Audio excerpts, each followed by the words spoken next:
I wanted to ask your professional and expert opinion on firearms and ballistics as it relates to the assassination of President Kennedy, and whether or not you have any knowledge of that.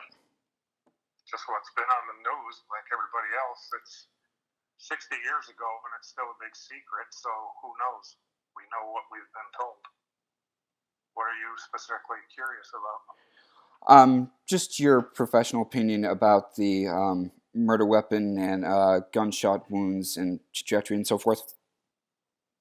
Okay, what's your question? Well, first of all, based on the autopsy report of President Kennedy, we know that he suffered 4 gunshot wounds, one to the back of the head, which was an entrance wound, one to the top and right side, that was an exit, one to the upper back below the shoulder, which was an entrance, and then one to the front of his neck, which was an exit. So let me stop you right there. That's 2 gunshot wounds, not 4.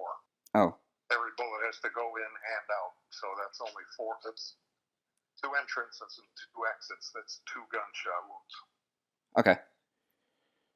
Based on that and the fact that the murder weapon was a 6.5 Italian carbine, or a Mannlicher Carcano, and the fact that the shots are supposed to have come from a window 60 feet above the ground at an angle of 45 degrees, and the fact that the first shot is supposed to have entered and exited President Kennedy's neck and gone on to wound Texas Governor John Connally, who was sitting in front of him, and the same bullet allegedly passed through the governor's chest, breaking his right fifth rib, exiting below his right nipple, going on to break his right radius bone, and then lodging itself in his left thigh. And then that very same bullet was found later on the governor's hospital gurney, almost completely intact.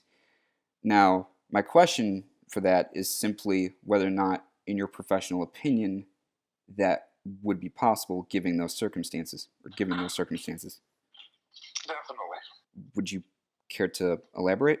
Well, a 6.5 by 52 is the name of the cartridge, Carcano. Yes. Uses 26 caliber bullet. Mm-hmm. And I'm looking up the muzzle velocity as we speak, so give me a second. Sure. Okay, we're talking 2,300 to 2,600 feet per second. So a 26 caliber bullet going 23 to 2,600 feet per second. Carcano cartridge uses full metal jacketed bullets. Mm-hmm. So as a result, they don't deform, they don't mushroom. All right. So they're highly penetrating.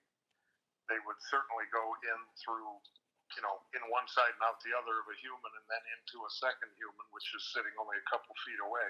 Mm-hmm. Because of the weight, speed, and diameter of the bullet, it could certainly do that. Well, my next question is, do you have marksmanship experience, and if so, have you fired the Mannlicher Carcano personally? Yes, I own one. Oh, okay. Do you know what your highest score on a rifle range would be? I haven't shot it for score, no. Okay. I haven't shot it in a match, so I wouldn't have that info. Okay.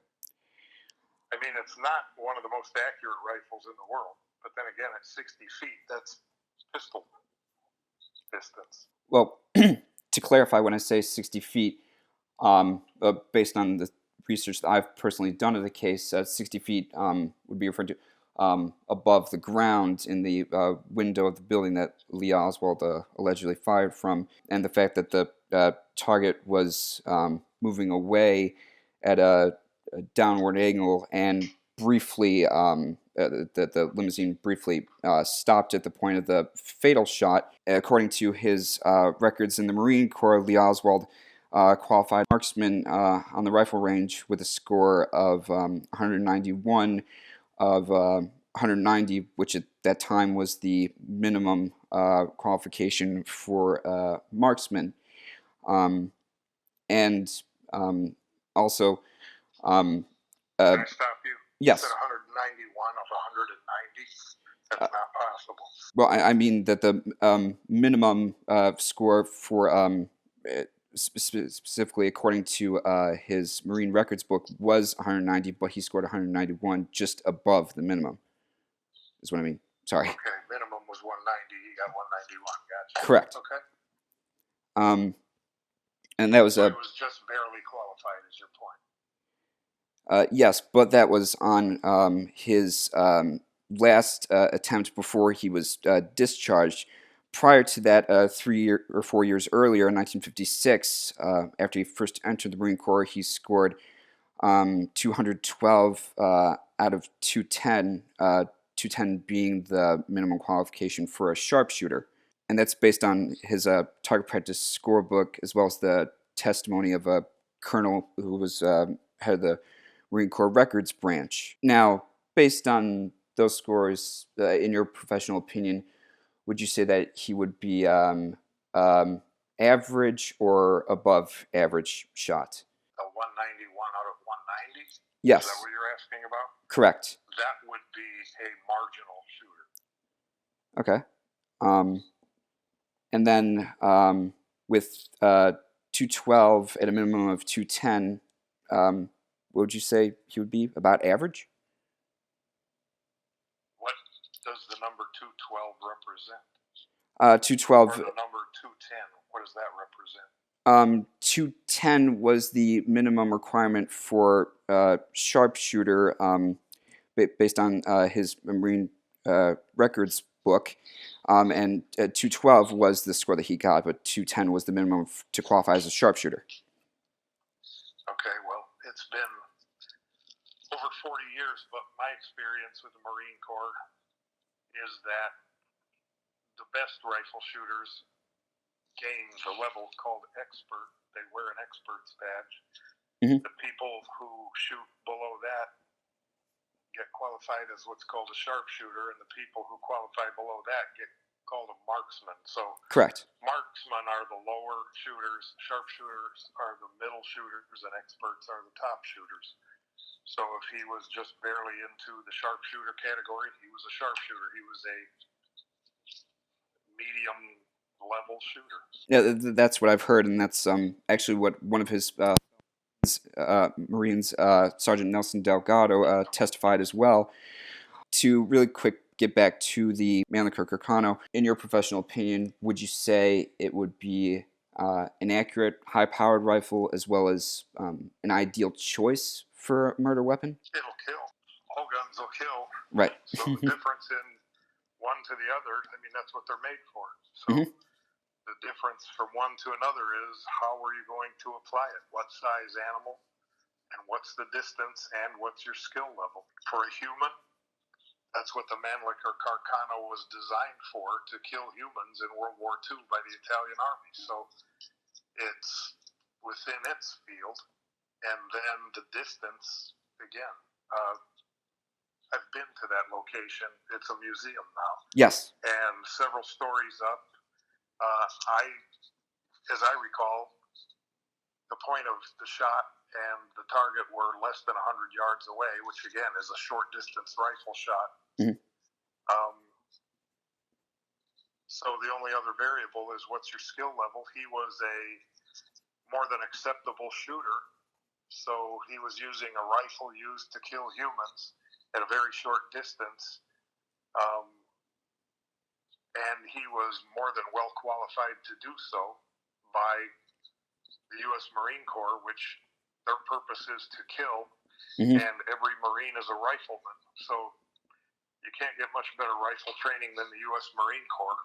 So yeah, he had what would be considered a more than capable gun for that distance with his skill abilities. Well, I don't know if you know this, but in the investigation for the assassination, which came the following year, the government enlisted riflemen from Edgewood Arsenal, which, if I'm not mistaken, was Army Ballistics Laboratory, and they reenacted the shots in supposedly the same way, firing through goat carcasses, human cadavers, and gelatin. In their report, they provide pictures of those test bullets. The bullets which they fired into the gelatin and the cotton obviously emerged fairly intact, like the original bullet, which is Warren Commission Exhibit 399. But the bullets that they fired into the goat carcasses and human cadaver wrists were incredibly damaged and peeled back and like smushed down. Well, some question how that could be done with his alleged bullet breaking two bones and coming out nearly intact. I mean, the point of a full metal jacketed bullet is it's designed not to deform. That's been required by the Hague Convention of 1899 since then for 120 years.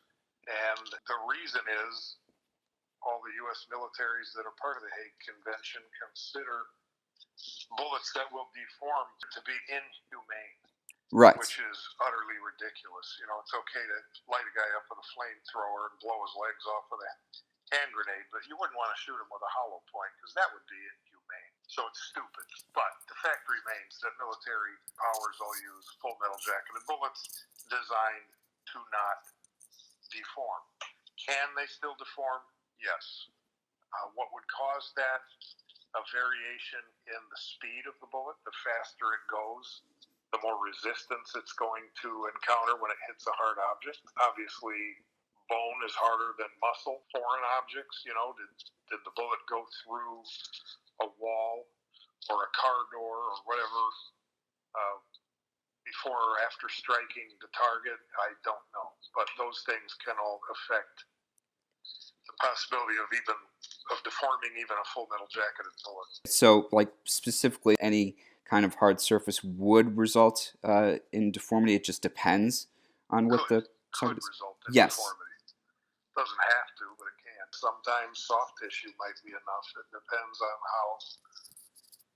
how thick and strong the muscle is, or how flabby and weak and fatty it is, depending on the physical makeup of the person or the animal you're shooting. Right.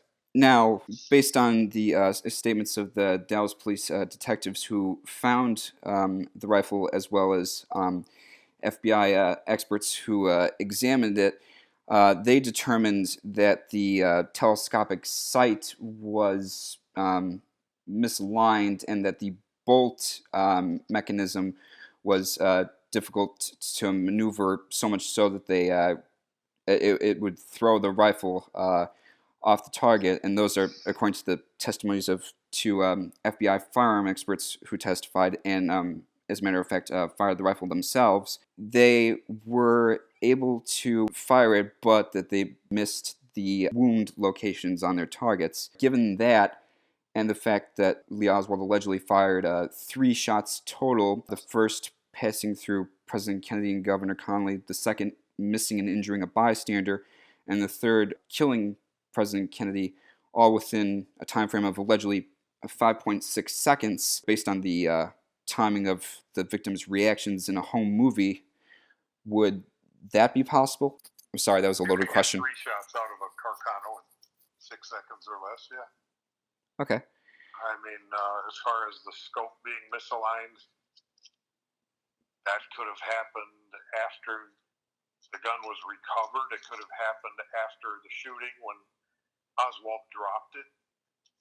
As far as the bolt, I'm not sure what it is you're referring to about the bolt, but it's pretty hard to damage a bolt of a gun. Well, I'm not saying it was damaged. I'm saying that based on the testimonies of the FBI firearm experts, they said that they had difficulty opening it in order to rechamber each round. And it was so difficult for them to do that they said it would, quote, throw them off the target, whereas with greater proficiency, this might not have occurred.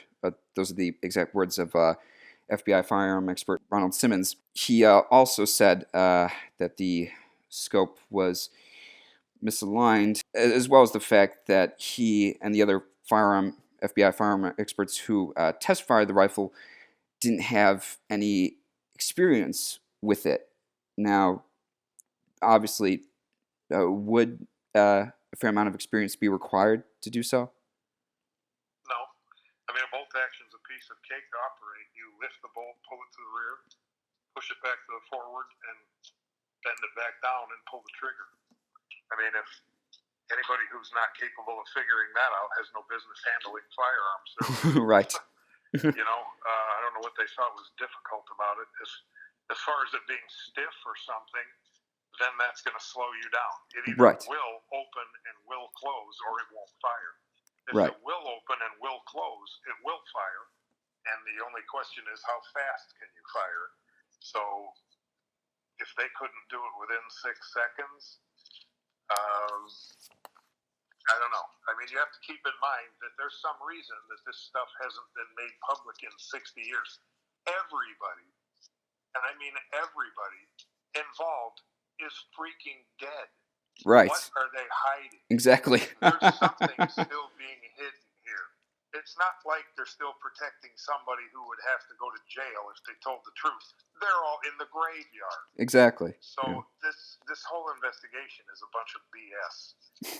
I don't know what is going on, but your chances of picking this apart 60 years later, when nobody's been able to since then, are slim and none.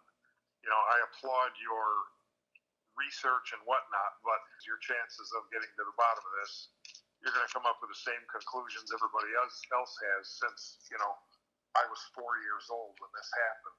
So, Right. Good luck. There just isn't enough info being given out. If there was, you'd be able to have a copy of the police report. You'd be able to have a copy of all the interviews.